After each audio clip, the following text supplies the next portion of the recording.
Well, it was a keenly anticipated figure. In the end, the markets got inflation slightly wrong. That is, it's come in slightly lower than expected. Treasurer Jim Chalmers is welcoming that news.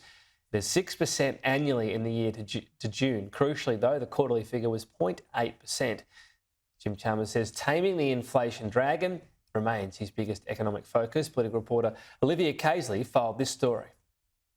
Inflation still too high, but heading in the right direction. A welcome progress. Inflation is moderating. The quarterly figures from the Australian Bureau of Statistics show headline inflation has dropped from 7 to 6% in the year to June. Food, housing and insurance costs continue to rise, but health, transport and communication costs are all dropping.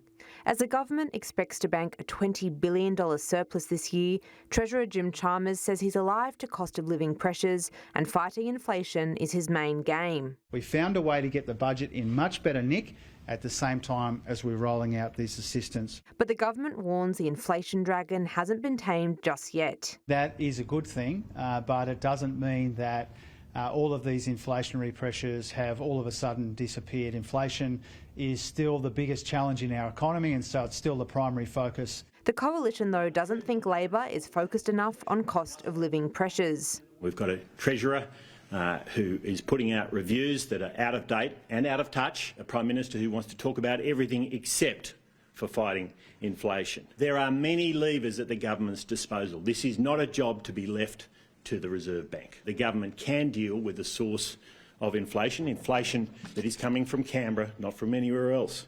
The data is one of the final pieces of the puzzle the RBA needs to determine whether it increases the cash rate next week. Today's 6% figure, while lower than anticipated, is well above the RBA's target band between 2 and 3%. Olivia Casely, Sky News, Canberra.